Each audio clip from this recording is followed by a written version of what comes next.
गद्यांश भाग देखिए। अंतर्निहित से लेकर अपतन। अभी आपने पढ़ा कि तालाब के किनारे जो वृक्ष है उस पर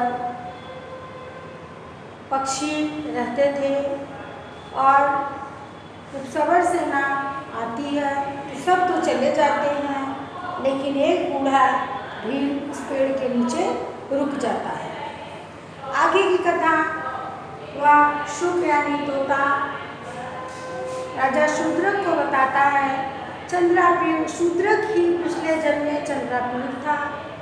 यहाँ पर शूद्रक को तोता पुनः बताता है कि अंतरित शबर सेनापतो जीर्ण शबर विवन्यम अस्मात्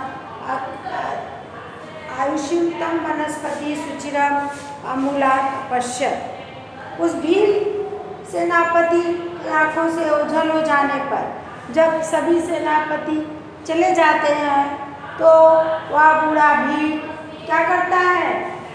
वनस्पति सुचिरम अमूलात् पश्यत्। उस पेड़ को ऊपर से नीचे तक देखता है। उस पेड़ को ऊपर से नीचे तक देखता है। अतम पादपम आरु सखांतरेभा कोटरेभ्य शुक्षकान कृत्वा अपगता सुनश्य कृत्वा चितोपाते। वह भील सेनापति आंखों से ओझल हो जाने पर भील हम लोगों की आयु को पीता हुआ बड़ी देर तक उस पेड़ को नीचे से ऊपर देखता है। फिर पेड़ पर चढ़कर डालियों और घोंसलों से तोतों के बच्चों को पकड़ पकड़ कर मार करके पृथ्वी पर गिराने लगता है। वह भी जब उसकी सेना पूरी चली जाती है तब वह वृक्ष पर चढ़ता है और जितने तोते के बच्चे और तोते रहते हैं, पक्षी रहते हैं, सबको मार मार कर नीचे पृथ्वी पर गिराने लगा। तस्मात् महंतम प्राण अंतम उपलब्धम आलोक्य मरणायत उद्भ्रांतम दृश्यम इत दिक्षु विक्षिपन स्नेह पर्षा मद्रचकुलम पक्षपुटेन अक्षादत प्रोर्भिमम अपृष्टम तस्थो।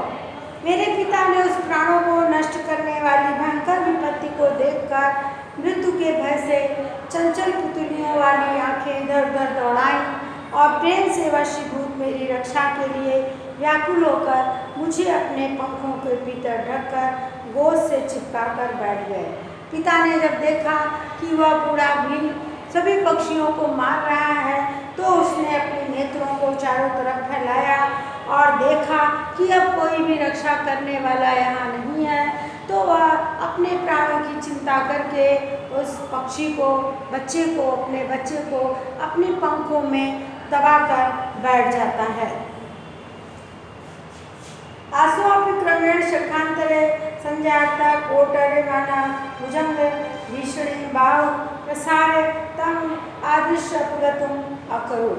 वह क्या करता है? वह पापी क्रमशः एक डाल से दूसरी डाल पर अस्वापि पापा क्रमेण शाखांतरे, वह पापी क्रम से शाखाओं पर संचार मारा चढ़कर कोटरेभ्य अंतर्गता कोटर में जाकर भुजंग भोग भीषणम अपने सर्प की तरह मोटी मोटी बाहों को फैलाकर अपगतुम अकरुण क्या करता है? वह पहुंचकर सांप के फन के समान भयंकर अपनी बाहों को फैलाकर मेरे पिता को खींचकर मार डाला। अकृष अपकर्तासुम मतलब मार डाला।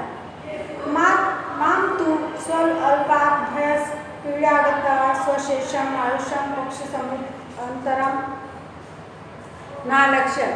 और मैं पिता के पंखों में छिपा हुआ था, इसलिए उसने मुझे नहीं देखा। बहुत छोटा होने और भय से सिकुड़ जाने तथा आयु बची रहने के कारण पंखों के बीच चिपके हुए मुझको उस भील ने न देखा। वो तोता अपनी कहानी बताता है कि मैं तो डरा हुआ था और अपने पिता की पंखों में छिप कर बैठा हुआ था, चिपक कर। पिता को तो वह मार डालता है लेकिन मुझे नहीं देखता क्योंकि मेरी आयु शेष बची थी, इसलिए मैं उनके पिता के पंखों में चिपका हुआ बैठा हुआ था और उस भील ने मुझे नहीं देखा। और उसने अप्रतम तावत अवंतितले शिथिल शिरोधम आत्मुखम वामुचे आम अपि तरंजितले विनीय तनय सपता। और उसने लटकी हुई गर्दन नीचे की मुख किए हुए मेरे पिता को पृथ्वी पर गिरा दिया और मैं भी उसके पैरों के बीच में छिपा हुआ था, उनके साथ नीचे गिर गया। वह तोता जो है वो भी अपने पिता के साथ, क्योंकि उनके पंखों में चिपका हुआ था, पैरों को पकड़ा हुआ था और छोटा होने के कारण भी उसे देख नहीं पाता है और उसके पिता को उठाकर नीचे पेड़ से गिरा देता है और उसके साथ में भी नीचे आ जाता हूँ।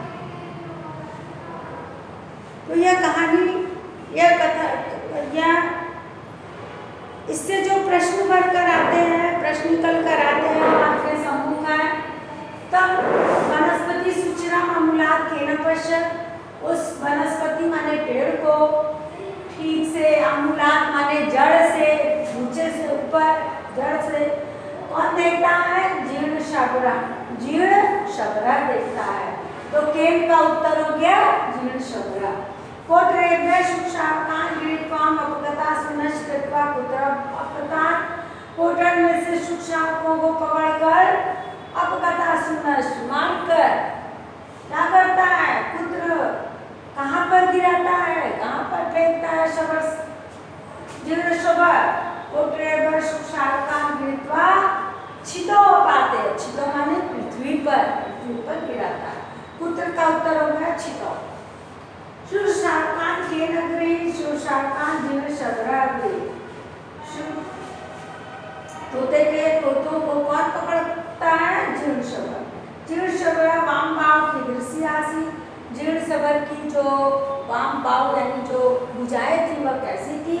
वह भुजंग भोग भीषण, सर्प के फन की तरह मजबूत और लंबी। ममता के अपगासितो मकरोध, ममता तम जीर्ण शबर अपगता सुमकरोध। मेरे पिता को, उस तोते के पिता को किसने मारा? शबर से ना, जीर्ण शबर ने मार डाला। प्राण रहित, अपगता सु मतलब प्राण रहित। ये आपका प्रश्न है। पैराग्राफ लिखकर और डॉट डॉट करके इस तरह से पैराग्राफ लिखकर प्रश्नों का उत्तर आपको कॉपी में लिखना है। धन्यवाद।